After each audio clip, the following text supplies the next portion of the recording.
India നന്നാക്കാനൊന്നും തൽക്കാലത്തിൽ ഞങ്ങൾ നിൽക്കണ്ടേക്കും. അതല്ല ആരെങ്കിലും നന്നായിക്കോട്ടെ. കേരളം നന്നാക്കാൻ ഞങ്ങൾ മെനക്കെടോ വേണ്ട. മുടുമുടുക്കരായ ആളുകൾ അവിടെ ഭരിക്കുന്നുണ്ട്. ഈ പഞ്ചായത്ത് ഭരിക്കാനും അല്ലെങ്കിൽ നന്നാക്കാനും എന്റെ മുമ്പിലുള്ള ആരും ശ്രമിക്കേണ്ട. അതിനൊക്കെ മുടുമുടുക്കരായ ആളുകൾ ഈ പഞ്ചായത്തിനെ നിയന്ത്രിക്കുന്നുണ്ട്. നേതാക്കന്മാരൊക്കെ ഇവിടെയുണ്ട്.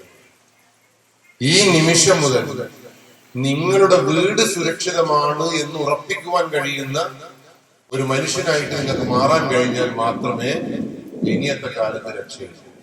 പക്ഷെ മലയാളികളുടെ ഏറ്റവും വലിയ പ്രത്യേകത എന്താ അറിയുക? എന്ത് പ്രശ്നം ഉണ്ടെങ്കിലും വേറൊരുത്തന്റെ മേത്തങ്ങ് ചാരിക്കും. ഒരു പെൺകുട്ടി ഒളിച്ചോടിയാൽ അന്നേരത്തെ അതിന്റെ അമ്മ പറയുന്നതെന്ന് അറിയോ?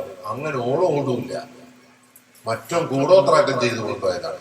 അങ്ങനെ ഓരോ കാര്യത്തിലും മക്കളുടെ കയ്യിൽ നിന്ന് കഞ്ചാവ് പിടിച്ചാൽ, അല്ലെങ്കിൽ മക്കളുടെ കയ്യിൽ നിന്ന് കള്ളിന്റെ കുപ്പി പിടിച്ചാൽ, സിഗരറ്റ് പിടിച്ചാൽ, അത് എന്റെ മകന്റെ കയ്യിൽ നിന്ന് പിടിച്ചു എന്ന് പറയാനുള്ള ആർജവം ഇവിടുത്തെ രക്ഷാകർത്താക്കൾക്കില്ല. അതുകൊണ്ട് എനിക്ക് പറയാനുള്ളത് ഇവിടുത്തെ പ്രശ്നക്കാർ കുട്ടികളൊന്നുമല്ല. കുട്ടികളൊക്കെ നല്ല കുട്ടികളാണ്.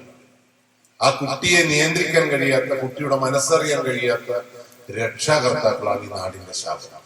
പറഞ്ഞാൽ കേൾക്കും. ഇന്നലെ കുന്നുമക്കാരെ ചോദിച്ചപ്പോ ഒരമ്മ പറഞ്ഞാന്നറിയോ? കേൾക്കുമെന്നോ? നോക്ക്, പാമ്പിന്റെ ചെവിയാണ്. എന്ത് പറഞ്ഞാലും കേൾക്കും. കേൾക്കുമെന്ന് വെച്ചാൽ ചെവിട് കേൾക്കുമെന്നല്ലേ വെച്ചത്.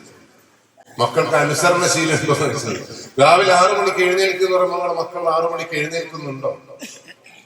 രാത്രി 10 മണിക്ക് ഉറങ്ങുന്ന പറയുമ്പോൾ മക്കൾ ഉറങ്ങുന്നുണ്ടോ? മുടി വിചാരിച്ചെടുത്ത് പിടിച്ചാൽ കിട്ടുന്നുണ്ടോ?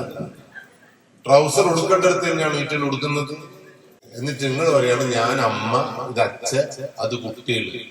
കുട്ടികളുടെ ഒരു കാര്യത്തിൽ പോലും നിയന്ത്രണം ഏർപ്പെടുത്താൻ കഴിയുന്നില്ലെങ്കിൽ പിന്നെ എങ്ങനെയാണ് നമ്മൾ അച്ഛനാവുന്നത്? പിന്നെ എങ്ങനെയാണ് അമ്മയാവുന്നത്?